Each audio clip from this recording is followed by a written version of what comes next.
आत्ताच आपल्याकडे महाकुंभ झाला आणि महाकुंभमध्ये आपल्याला माहितीच आहे की गाड्यांची अवस्था कशी होती, की सगळ्या ट्रेन्स बुक होत्या, फ्लाईट बुक होत्या, सगळ्या ट्रॅव्हल्स बुक होत्या. सो मी आणि माझ्या फॅमिलीने डिसाईड केलं की आपण रोड ट्रिप करूया. इथून प्रयागराज कितीच लांब आहे, 1200-1300 किलोमीटर आरामात करून टाकू, कायच इश्यू आहे. So as I told you की आमचं अराउंड 1300 किलोमीटरचं इथून प्रयागराजची जर्नी होती आणि आमचा इनिशियली प्लॅन होता इथून प्रयागराज टू बॅक. बट तो प्लॅन चेंज झाला आणि आम्ही इफेक्टिव्हली प्रयागराज, वाराणसी, अयोध्या, उज्जैन असं कम्प्लीट राऊंड मारत आलो आणि आमची अराउंड 3400-3500 किलोमीटरची जर्नी झाली आणि ही सगळी आम्ही ग्रँड विटारामधनं केली आणि त्याच्यामुळं आम्हाला खूप साऱ्या गोष्टी कळाल्या ग्रँड विटाराबद्दल. सो मी तुम्हाला वन बाय वन सगळ्या गोष्टी सांगू इच्छितो. सगळ्यात पहिल्यांदा आपण स्टार्ट करूया की गाडीचा परफॉर्मन्स कसा होता. परफॉर्मन्स म्हणजे आपण जर विचार केला तर सगळ्यांनाच माहिती आहे की हे इंजिन एकदम चिल्ड इंजिन आहे. जास्त ह्यामध्ये पॉवर नाही आहे, तुम्ही फार ॲग्रेसिव्हली चालवू शकत नाही. बट आम्ही जवळपास 500 किलोमीटर जाताना समृद्धी महामार्ग घेतला जिथं कंटिन्युअसली 120च्या स्पीडने चालत होती आणि आम्ही ऑल्दो मध्ये एक ब्रेक घेतला होता अराउंड 500 किलोमीटरपैकी आय थिंक सो 200-250 किलोमीटरच्या मार्गला एक्झॅक्टली मिडलला. सो त्यावेळेस सुद्धा आम्हाला काही इश्यू नव्हता. 120वरती आम्ही कंटिन्युअसली क्रूज करून जरी चालवली तरीही आम्हाला गाडी एकदम चिल्ड वाटली, कुठेही हीट झाली आहे, काही झाली असा इश्यू नाही मला. प्लस 120 क्रूजला आय थिंक 3100 ऑड काहीतरी RPMला गाडी क्रूज करत होती. Do you miss the 6th gear? Yes you do, obviously. आमच्याकडे ह्याच्या आधी होंडा सिटी होती आणि त्याला 6वा गिअर होता. तो आम्ही इनिशियल तर खूप मिस करायचो, आता थोडं कमी मिस करतो. It's not like it is unliveable, still as a engine chill आहे, त्यामुळे जास्त तुम्हाला RPM जास्त असेल तरी व्हायब्रेशन्स वगैरे येत नाही. 120ला तुम्ही आरामात क्रूज करू शकता. So that is the first thing की परफॉर्मन्स चांगला होता. आम्ही बेसिकली जेव्हा पुण्यातून निघालो त्यावेळेस आम्हाला दाखवत होतं काहीतरी 18-19 तास. आम्ही निघालो होतो पहाटे 3 वाजता आणि आम्हाला दाखवत होतं की रात्री आम्ही 11ला पोहोचणार. आय गेस सो 20 तास दाखवत होतं. सो 3 ते 11 असं आमची जर्नी दाखवत होतं. बट लकीली आम्ही मध्ये खूप सारे ब्रेक घेत सुद्धा आम्ही 9 वाजता प्रयागराजला पोहोचलेलो होतो. सो यू कॅन इमॅजिन की गाडीचा परफॉर्मन्स कसा आहे. आणि या सगळ्या परफॉर्मन्सच्या केसमध्ये सुद्धा गाडी कुठेही ओव्हरहीट झाली असं आम्हाला वाटलं नाही, स्ट्रेंड आहे असं वाटलं नाही. आणि टॉकिंग अबाउट फ्युएल एफिशियन्सी तर गाडीनं आम्हाला काहीतरी 18.3-18.4ची फ्युएल एफिशियन्सी दिली. Now coming to the next part that is comfort. Now comfort एवढ्या लांब ड्युरेशनला आणि एवढ्या लांब जर्नीला खूपच इम्पॉर्टंट असतो. म्हणजे जवळपास एका दिवसातले 19-20 तास गाडीत चालणं आणि त्यातनं सुद्धा मी तर झोपलोच नव्हतो आदल्या रात्री. सो आम्हाला गाडीतच थोड्या वेळ आम्ही नॅप घेत होतो. नाव मी मोस्टली ड्रायव्हिंग करताना ड्रायव्हर सीटवर असायचं. जेव्हा मी ड्रायव्हिंग नव्हतं करत त्यावेळेस मी मागच्या सीटवरती बसायचो, पॅसेंजर सीटवरती मी ऑलमोस्ट बसलंच नाही आहे. सो त्या सीटचा रिव्ह्यू मी तुम्हाला जास्त नाही देऊ शकणार, बट फ्रंट सीट आणि बॅक सीटचा मी तुम्हाला पूर्ण रिव्ह्यू देऊ शकतो. So driver seat is very comfortable. Specifically जर तुम्ही तुमच्या हाईटप्रमाणे व्यवस्थित गोष्टी ॲडजस्ट करू शकाल, स्टेअरिंग, सीटची हाईट आणि कम्प्लीट लेंथ वगैरे, इट इज व्हेरी कम्फर्टेबल, काही इश्यू येत नाही. The only thing I felt was की थोडी नॅरो सीट आहे, म्हणजे अजून थोडी वाईड असली असती तर बेटर असलं असतं. म्हणजे I am not particularly a wide bodied person, म्हणजे मी बऱ्यापैकी थिन आहे तसा, बट स्टील आय फेल्ट की सीट बारीक आहे. That was the only thing. Other than that comfort excellent. म्हणजे आम्ही तिथं 9-9:30ला पोहोचून सुद्धा रात्री 1-2 पर्यंत आम्ही घाटावरती फिरत होतो.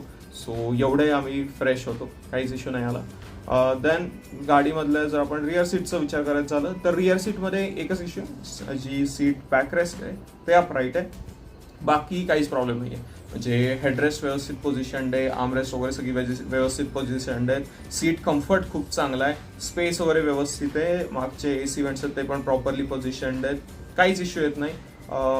सो मागची सीट तशी व्यवस्थित कम्फर्टेबल आहे. ओनली बॅकरेस्ट जो थोडं जास्त टिल्ट होत असतं तर बेटर असलं असतं, but it is fine. It is something that you can get use to आणि it is okay. So yes, front seat, back seat, overall I would say quite good. कम्फर्टमध्ये आपण जर सस्पेन्शनचं बोलायचं झालं तर या गाडीत सस्पेन्शन ॲब्सोल्युटली अमेझिंग. म्हणजे कुठेही रोड इम्परफेक्शन असतील, काही असतील, ते मिनिमम फील होतात तुम्हाला या गाडीमध्ये. टायर्स मोठे असल्यामुळे तो एक टायरच्या साईजचा ॲडव्हान्टेज मिळतोच, बट अदरवाईज सुद्धा सस्पेन्शन जबरदस्त आहे. कुठेही खड्डे जोरात लागतात वगैरे असं काही वाटणार नाही. तुम्ही जो मोठ्या खड्ड्यावरून जरी गेला तरी सुद्धा तुम्हाला खटकन आवाज येईल, पण तो खड्डा आतमध्ये खूप कमी फील होतो. आणि स्पेसिफिकली तुम्हाला जेव्हा डिक्कीमध्ये सामान खूप सारं असेल तेव्हा मागच्या सीटला पण तेवढाच कम्फर्ट मिळतो. जर तुमची डिक्की मोकळी असेल ना, तर मी एक्सपिरियन्स केलं की मागं थोडं सस्पेन्शन हार्ड वाटतं आणि जास्त बाउन्सी होतं किंवा खड्डे जास्त फील होतात. बट मागं वेट असेल ना की मागची सीट एकदम कम्फर्टेबल होऊन जाते.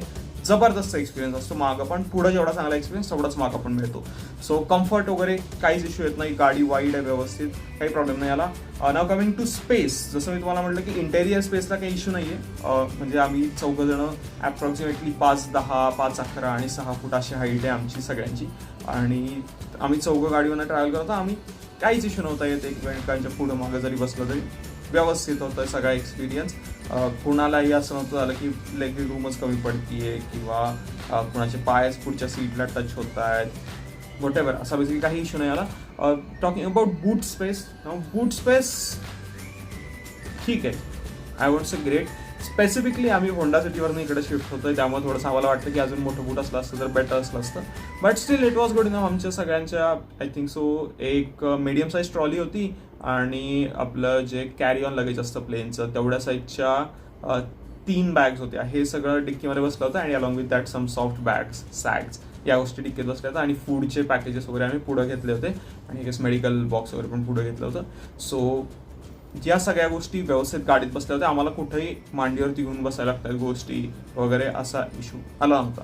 सो 6 दिवसाच्या ट्रिपसाठी 4घांचं सामान व्यवस्थित गाडीत बसलं, काहीच प्रॉब्लेम नाही आला. So space wise it was okay. आणि इंटेरियरमध्ये पण आम्हाला व्यवस्थित कवी होल्स, फोन ठेवायला जागा, बॉटल होल्डर्स भरपूर आहेत. म्हणजे मागं 2 आपले कप होल्डर आहेत आर्मरेस्टमध्ये, पुढचा आर्मरेस्ट आहे जो सेंटर कॉन्सोल असतो त्यामध्ये 2 कप होल्डर आहेत, पुढं फोन ठेवायला जागा आहे, त्यानंतर आर्मरेस्ट बऱ्यापैकी मोठं आहे, की ठेवायला व्यवस्थित जागा आहे, ग्लव बॉक्स मोठा आहे, 4ही पॉकेटमध्ये तुम्हाला 4ही डोअर्समध्ये तुम्हाला पॉकेट्स मिळतात ज्यामध्ये 1-1 लिटरच्या बॉटल बसून जातात.